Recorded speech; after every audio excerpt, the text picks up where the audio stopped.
I guess I want to change tacks a bit on the first question of the evening, and I was hoping to throw it out not so much on issues during the election campaign, but mainly about the election results, and namely how they are tabulated and how the seats in our country are tabulated.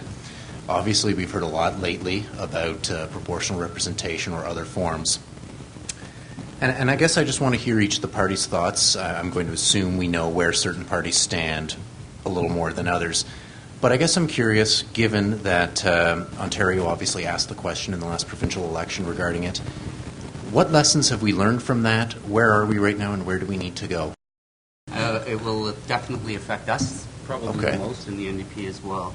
The fact is, some stark facts about this, and I don't know how much you know about this, but the NDP, for example, needed over 130, I believe, thousand votes to get one seat in the House, where the Bloc Québécois and the Liberals needed about 40,000. And that, to me, is an injustice. I mean, the problem with our first-past-the-post system is that we can actually have a government with complete control of the House with only 40% of the vote. That means 60% of the people that didn't vote for that party have no voice in Parliament. And that is precisely the reason why that most democracies across the world have changed to proportional representation. Now, we did have a referendum on this in Ontario, and unfortunately there were a lot of forces trying to stifle the truth and really confuse the issue. And what we need to do as Canadians is really look into this ourselves. We need to educate ourselves, because we're not going to get the answers from our current governments. There's no question. I don't think that Canadians or Ontarians were really well equipped in terms of this referendum. They didn't know the issues, and I think there were powers trying to suppress the truth and really the realities. Kind of like the Harper government, what they're doing right now with the tax shift that we're talking about, where they're lying to you in their ads, or they're ignorant about the actual shift.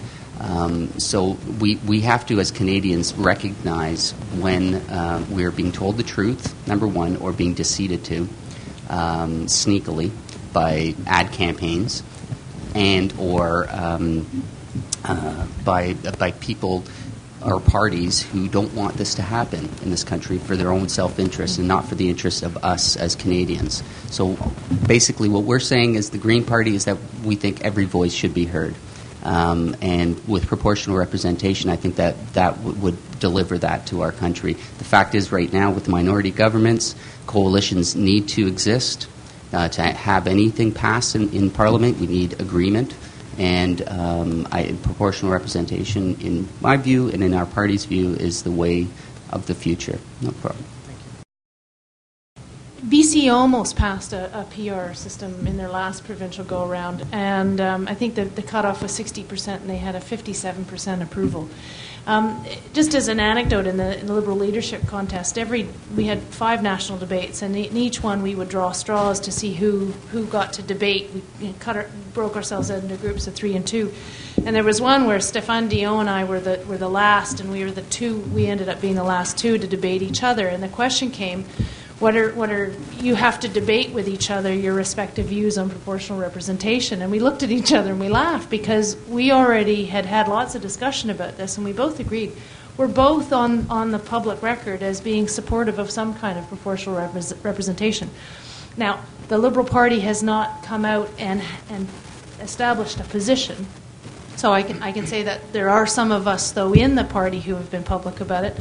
I voted for MMP in the provincial go-around this last time. I was, in fact, asked to be a spokesperson for it and didn't, partly because I'm not convinced that MMP is in and of itself the right way to go. There are some aspects of the single transferable vote that I find interesting.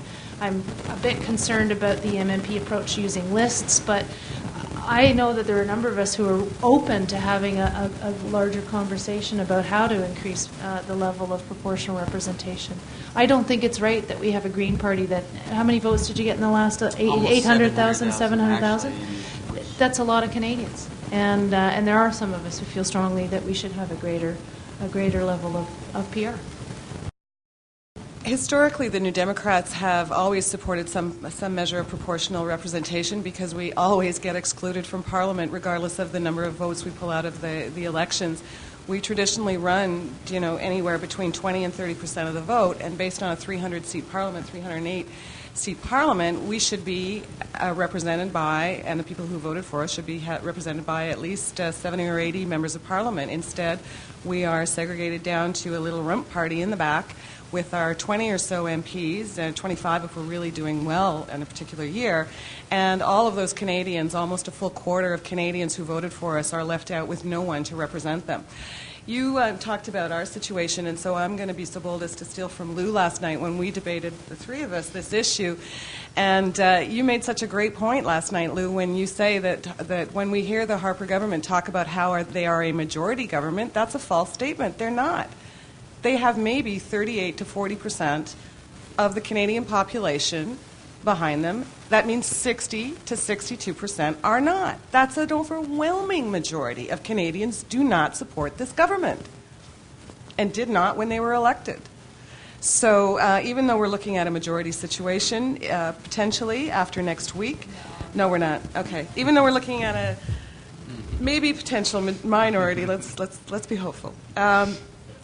You're going to have so many Canadians excluded from having their voices heard on decisions that are going to affect you and your family's lives.